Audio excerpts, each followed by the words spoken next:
सहयोग एक प्रेरणादायक कहानी। सुनो, अंदर आ जाओ, बाद में डाल देना कपड़े बालकनी में। वीना खड़ी है बाहर। क्यों, इसमें क्या हुआ? क्या मैं अपने घर के कपड़े नहीं सुखाने को डाल सकता? राजू अपनी पत्नी रिया से बोला। तुम्हें नहीं पता, ये सब औरतें शाम को पंचायत करती हैं बैठकर कि रिया का पति तो नौकरों की तरह काम करता है अपने घर के। मैडम तो नौकरी वाली हैं, हुक्म देती होंगी पति को, तभी तो औरतों वाले काम भी करता है, वरना क्या कोई आदमी घर के काम करेगा? हमारे तो एक गिलास पानी भी उठाकर नहीं पी सकते, उनकी शान चली जाएगी।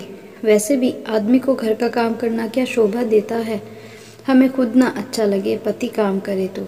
ये बातें करते हैं ये सब। तुम्हें किसने बोला कि ये सब औरतें ऐसी बातें करती हैं? तुम तो कभी खड़ी नहीं होती इनकी पंचायत के बीच।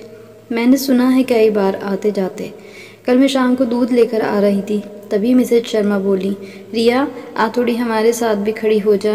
मैं रुक गई, तभी गुड्डू ने आवाज़ लगाई कि पीहू को पॉटी जाना है मम्मा, आओ ना। मैं आ रही थी कि वीना बोली, रहने दे रिया, भाई साहब है ना, कर देंगे साहब। सब औरतें हंसने लगीं। मुझे बहुत बुरा लगा राजू, मैं तुरंत आ गई। अच्छा तो यहीं रुको तुम, अभी देखो।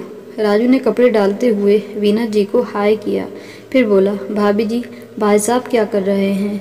जी वो तो टीवी देख रहे हैं। भाभी जी भाई साहब को थोड़ा ढंग से खाना दिया कीजिए, कल तो इनकी सब्जी खराब हो गई थी, मैंने दी तो पेट तो भर गया उनका। रात की ही देती हैं क्या? ना सलाद ना रायता ना कोई फल। 10 घंटे की नौकरी होती है, आदमी ठीक से खाएगा नहीं तो कैसे चलेगा? ना तो प्रेस के कपड़े पहनते हैं बेचारे। आप तो नौकरी वाली भी नहीं हैं, फिर भी ठीक से ध्यान क्यों नहीं रखती? पहली बार राजू के मुंह से ऐसी सुनकर सक पका गई वीना जी। बात बनाते हुए बोली, वो मेरी तबीयत ठीक नहीं रहती, सुबह बच्चे भी स्कूल जाते हैं, इनका भी ऑफिस होता है, वैन वाला भी इतनी जल्दी आता है, सब काम जल्दी जल्दी करने पड़ते हैं, इसलिए कभी कभी ऐसा हो जाता है। तब तक अंदर से वीना के पति देव भी आ गए। बोले, तुम्हारी तबीयत कब खराब हुई? 80 किलो की हो रही हो, पंचायत का टाइम मिल जाता है, घर के कामों के लिए नहीं मिलता।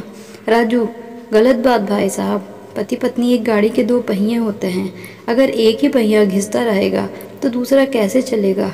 इसलिए अगर पत्नी ही काम में लगी रहेगी तो वह बीमार पड़ेगी तो झेलना भी तो हमें ही है। आप भी सुबह भाभी जी के साथ उठ जाया कीजिए, मेरी तरह साथ में काम करवा लिया कीजिए। आप सब्जी काट दिया कीजिए, उतनी देर में भाभी जी बच्चों को उठा देंगी, आप बच्चों को नहला दिया कीजिए, भाभी जी अच्छे से लंच पैक कर देंगी। भाभी जी कपड़े धोएं तो आप सुखा दिया करो। आप खुद भी तो शाम को फ़ोन देखने के बजाय अपने कपड़े प्रेस कर सकते हैं। हर काम एक ही आदमी करेगा तो थोड़ा अव्यवस्था तो होगी ही। 2 ही हाथ हैं भाभी जी के। ऐसी सोच कि मर्द घर के काम नहीं कर सकते ने ही ज़्यादातर घरों में कलेश पैदा की है। माफ़ कीजिएगा, कुछ गलत कहा हो तो। मैं तो अपनी बीवी से बहुत प्यार करता हूँ, उसकी तकलीफ़ समझता हूँ। मुझे लोगों की बातों की कोई परवाह नहीं। मेरे घर से औरों के घर की तरह लड़ाई की आवाज़ नहीं आती, क्योंकि मैं और रिया एक दूसरे को समझते हैं। वीना के पति बोले, बोल तो ठीक रहा है तू राजू।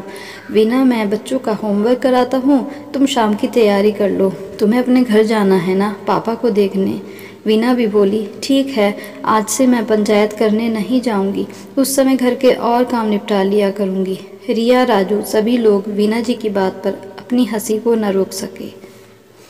आज की कहानी आपको कैसी लगी कमेंट बॉक्स में बताइएगा ज़रूर। मुझे आपके कमेंट्स का बहुत बहुत इंतज़ार रहता है, और इस कहानी को अपना एक प्यारा सा लाइक ज़रूर दीजिए, और मेरे चैनल को सब्सक्राइब करना ना भूलें। Thanks for watching.